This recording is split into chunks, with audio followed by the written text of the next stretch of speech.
My name's Hannah. Let me take you back to where this whole mess started. I was fresh out of college, green and eager, landing a job at a tech firm that was the talk of the town. That's where I met Mike, or Michael as he was introduced, but that formality didn't stick for long. Mike and we were like oil and water from the get-go. Both of us were hungry for success, aiming to prove ourselves in this tech jungle. Our boss, Frank, a no-nonsense guy with a knack for stirring the pot, decided it would be fun to set us against each other on projects. Let's see who shines, he'd say with a smirk. One day, Frank threw a new project on our desks, a real beast of a thing that could make or break our newbie reputations. Alright, you two, this one's a game changer. Impress me, he said, leaning back in his chair like he was kicking off some gladiator match. Mike shot me a look, that annoying half-smirk on his face. May the best man win, he said, clearly amused. I rolled my eyes. It's not about being the best man, Mike. It's about being the best, period. Let's keep it professional. The competition was fierce. Nights blurred into mornings, and our workstations became our battle stations. We hardly spoke, except for the occasional barb thrown across the room. Hey, Hannah, you might want to double-check your code there. Wouldn't want to embarrass yourself, Mike would tease, leaning over my desk with that smug look plastered on his face. Oh, shut it, Mike. Worry about your own mess. I've seen cleaner code written by a fifth grader. I'd snap back, not giving him the satisfaction of seeing me flustered. But amidst the rivalry, a grudging respect formed. We were both pushing each other to be better, even if we wouldn't admit it out loud. Late one night, after everyone had left, it was just the two of us, red-eyed and weary from yet another coding marathon. Mike broke the silence first. You know, Hannah, for what it's worth, you're not half bad at this, he said, his voice softer than I'd ever heard it. I looked up, surprised by the concession. Not half bad? Wow, high praise coming from you, Mike. Might just make my day, I replied, the corners of my mouth twitching into a reluctant smile. We started talking then, really talking, not just the snide comments we were used to. Turns out, we had a lot more in common than we thought. Both of us were driven by more than just ambition, there was a passion for the work, a deep-seated need to make a mark. That night changed everything. The competition didn't end, but it shifted. We started helping each other out, sharing tips, double-checking each other's work. It wasn't long before the rest of the office took notice. Look at you two, from cutthroat competitors to tech's dynamic duo. What happened? Did you finally realize you're better together? Frank teased one afternoon, raising an eyebrow. Mike and I exchanged a look, a silent agreement passing between us. Something like that, I said, meeting Mike's gaze. There was a challenge there, but also something more. A promise of partnership, maybe even friendship. And so, our story began. Not with a fairy tale romance, but with hard work, late nights, and a shared ambition that would eventually lead us down a path neither of us could have predicted. Life with Mike hadn't been a smooth ride, we had our share of ups and downs, just like any couple. When Lily came along, though, it felt like she patched up every crack between us. Those first 2 years with her were a mix of sleepless nights and unforgettable moments. While I dove headfirst into motherhood, Mike was out there, climbing the corporate ladder, making sure we had everything we needed. It was a team effort, but a lopsided one. I was grateful for his hard work, but deep down, I was itching for more than just playdates. I loved Lily more than anything, but as she grew more independent, I started feeling stuck. The walls of our home seemed to close in on me, each day blending into the next in a blur of routine. That's when I knew I needed to get back to work, to find that part of me that got buried under piles of laundry and endless cartoons. Telling Mike about my decision sparked a bit of a standoff. You serious, Hannah? You want to go back now? Lily's just starting to get fun, he said, with a frown that told me he wasn't thrilled about the idea. Yeah, I'm dead serious, I shot back, my resolve firm. I need more than this, Mike. I need to feel like myself again, not just Lily's mom or your wife. Our conversation was tense, more of a clash of wills than a heart-to-heart. I could tell Mike was worried, maybe even a bit threatened by the thought of me stepping back into the world that he'd been conquering alone. When I came back from maternity leave, the office felt like a different planet. Mike had shot up the ranks to head of our department. The look he gave me wasn't the one I remembered. It had this edge, like he thought I'd lost my edge sitting at home with our daughter, Lily. At home, it was like stepping into a rerun of some outdated sitcom. Mike started in on how I came back too soon. "Hannah, you sure you should be back at work already? Lily's still so young. Wouldn't hurt to spend more time at home, you know."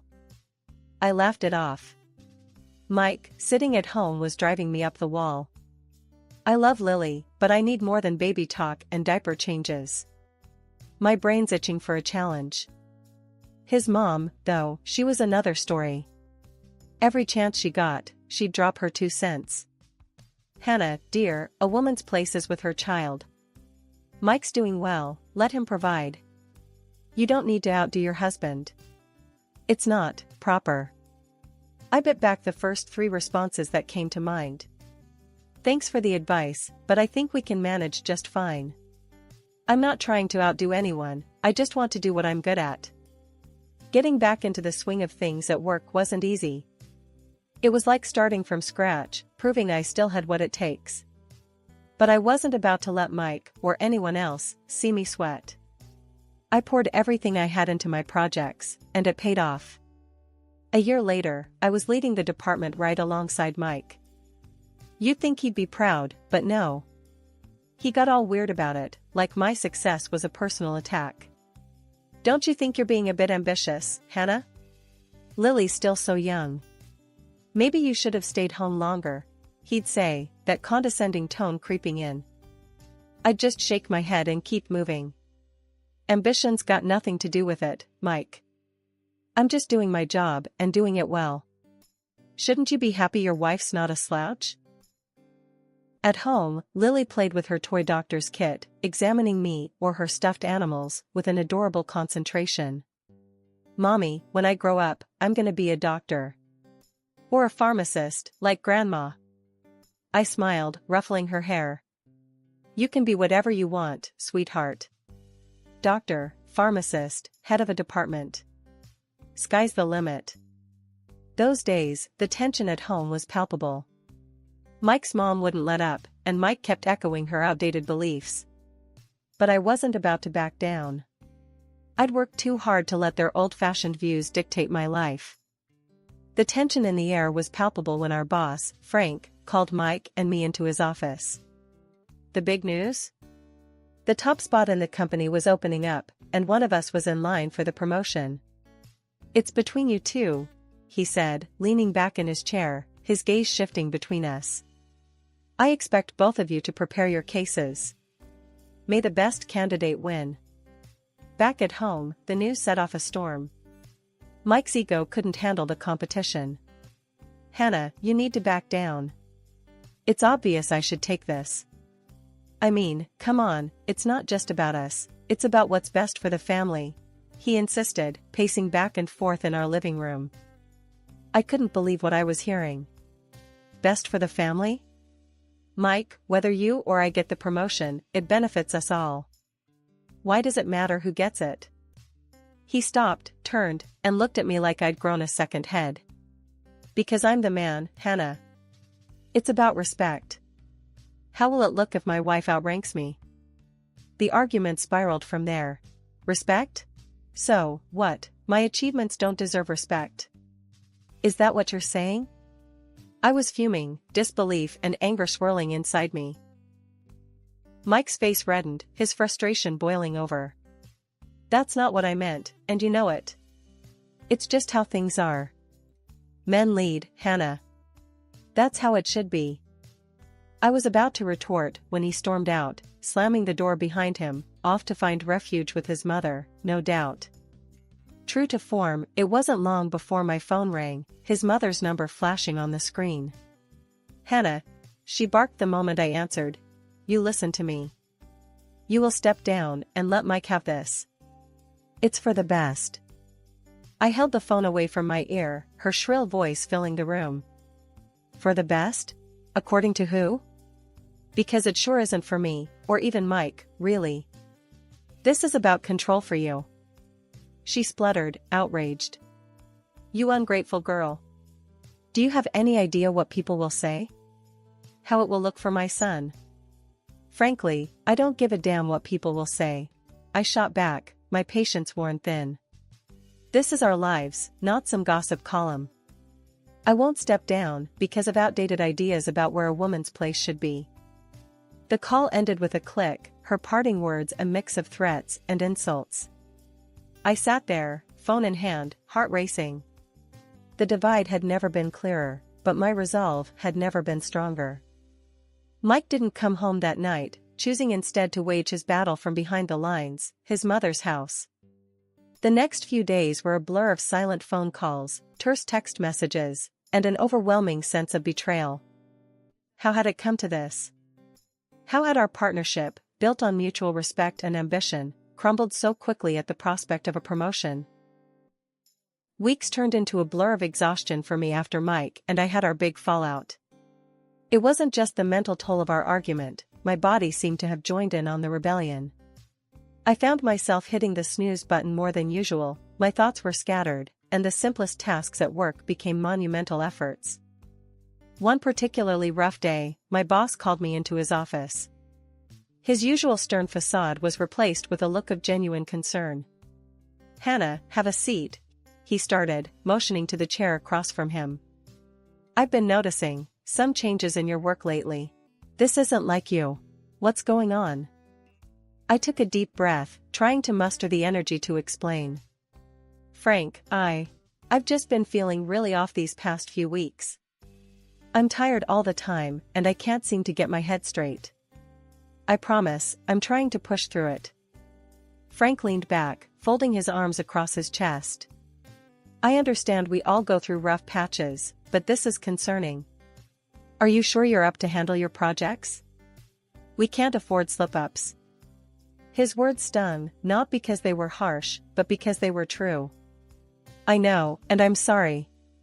I just need some time to figure this out. I'll get better, I said, though my voice lacked the certainty I hoped for. Leaving Frank's office, I felt the weight of his doubt on top of my own. It wasn't long before Mike caught wind of my troubles at work.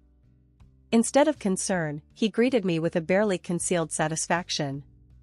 So, I heard you've been dropping the ball at work, he remarked over dinner, a smugness in his tone that made my blood boil. Drop the gloating, Mike. I'm going through something, and I don't need your sarcasm. I shot back, my fork clattering against my plate. Mike shrugged, his grin unfading. Maybe it's a sign, Hannah. You're pushing yourself too hard. It's not natural, you trying to outdo me. Maybe it's time to reassess your priorities. I glared at him, the urge to toss my plate at his smug face nearly overwhelming. My health has nothing to do with outdoing you. There's something wrong, and I need to figure it out. Realizing I wasn't going to win this battle, I decided to take action on my own. I called in sick the next day, and the day after. Rest was supposed to help, but instead, I found myself spiraling further. My body felt like it was made of lead, my thoughts as if wading through fog. Lying on the couch on what was supposed to be a restful afternoon, I finally admitted to myself that this wasn't normal. I need to see a doctor, I whispered to the empty room, a mix of fear and determination settling in. Whatever was happening to me, I couldn't ignore it any longer. Mike's opinions and the troubles at work faded into the background. My health, my well-being, had to come first. The next morning brought a revelation that turned my world upside down. Lily, my sweet, innocent daughter, came to me with eyes brimming with tears. Mommy, the pills Daddy gave me to make you better aren't working, she sobbed, her tiny hands clutching something behind her back. Pills? What pills, Lily? My heart raced, a cold shiver running down my spine. The thought of Mike doing something behind my back was unsettling. Lily, hesitating at first, finally extended her hand to reveal a small bottle of pills. "Daddy said these are vitamins, to make you strong and smart. I put them in your breakfast like he told me," she explained, her voice trembling. I took the bottle from her, my hands shaking as I read the label. The realization hit me like a freight train, these weren't vitamins. The pieces of the puzzle suddenly clicked into place. Mike's odd behavior, his satisfaction over my deteriorating health, it all made sense now. He was willing to go to unimaginable lengths to ensure the promotion was his by sabotaging my health. I hugged Lily tight, trying to mask the turmoil inside me. "Sweetheart, you did nothing wrong. Thank you for telling me," I said, kissing the top of her head. I needed to think, to plan my next steps carefully without letting Mike know that I was onto him. With Lily's well-being in mind, I called my mother, asking her to take Lily for a few days under the guise of a spontaneous visit. Once Lily was safely out of the house, I spent hours strategizing my next move. It was clear that confronting Mike directly wasn't the best option.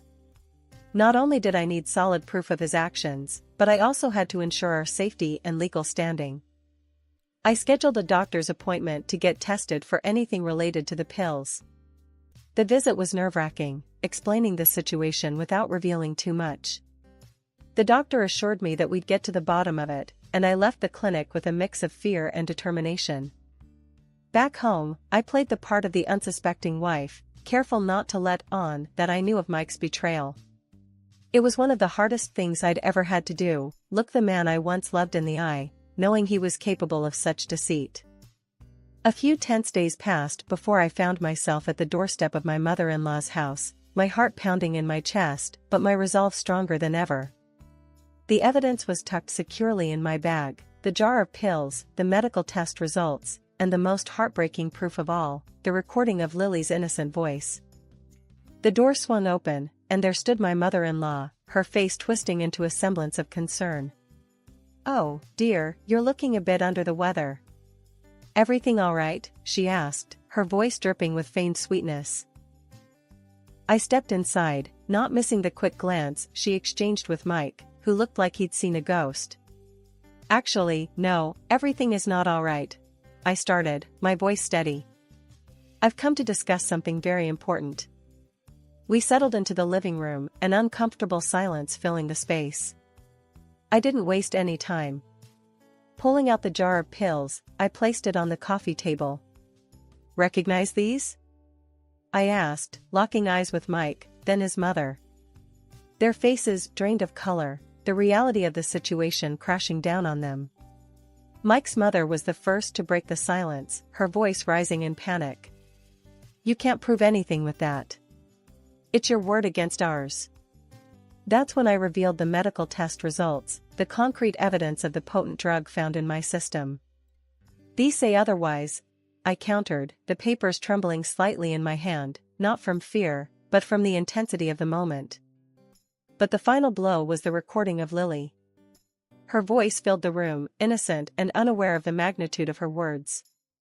"Daddy gave me these pills to make Mommy strong," she said, a statement that felt like a dagger to the heart of the facade my husband and his mother had tried to maintain. Mike's facade finally cracked, his eyes welling up with tears as he looked from me to his mother and back again. I'm so sorry, Hannah.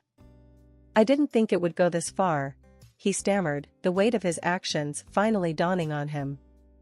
His mother, too, began to sob, her earlier defiance crumbling under the undeniable evidence. "Please, Hannah, we beg you, don't go to the police.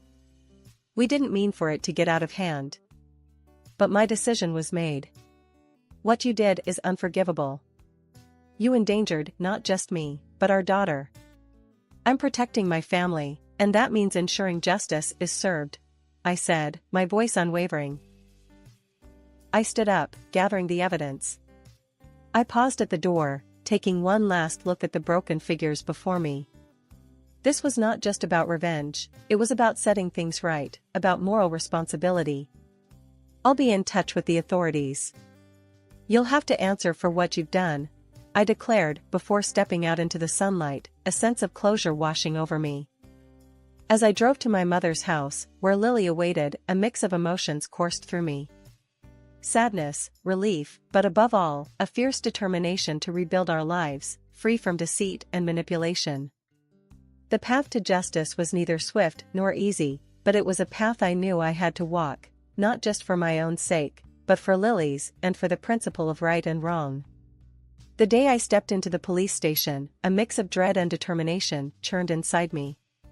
Reporting Mike and his mother for attempted poisoning was a step that could not be undone, a line that, once crossed, would forever alter the course of our lives. The investigation that followed was thorough, with the police combing through every detail of the evidence I provided. It was an invasive process, digging up parts of my life I'd rather have kept buried. Yet, the officers were professional, treating the situation with the gravity it deserved. Throughout it all, Lily remained blissfully unaware of the storm swirling around her. To her, the visits to the station, the questions, and the serious faces were parts of a strange, grown-up game. I did my best to keep her insulated from the harsh realities, a task that grew harder with each passing day. The trial attracted attention, much more than I had anticipated. Colleagues, friends, and even mere acquaintances packed the courtroom, drawn by the sensational story of betrayal within a seemingly normal family. Whispers filled the air, speculation and shock mingling in equal measure as the details of Mike and his mother's actions came to light. I sat through the proceedings, a tumult of emotions raging within me. Anger, betrayal, but also a deep, unyielding sadness for what could have been a happy life shattered by greed and ambition. Mike and his mother, once part of my innermost circle, now sat on the opposite side of the courtroom, their fates hanging in the balance. When the verdict was delivered, a heavy silence enveloped the room. Guilty. The word echoed off the walls, a solemn affirmation of justice that provided little in the way of solace. They were sentenced to real terms, a punishment for their actions and a stark reminder of the consequences of choosing power over integrity. In addition, the court awarded monetary compensation, a hollow victory that no amount of money could make right. It wasn't about the financial gain, it was about accountability, about setting a precedent that such malicious acts could not and would not be tolerated. After the dust settled on the trial and everything that happened, I made the tough but necessary decision to divorce Mike and fought to ensure he wouldn't have the chance to hurt our daughter, Lily, or me again. The court, considering everything, sided easily with me, especially given Mike's reckless actions involving Lily in his scheme. It was a heartbreaking situation, but protecting Lily was my top priority.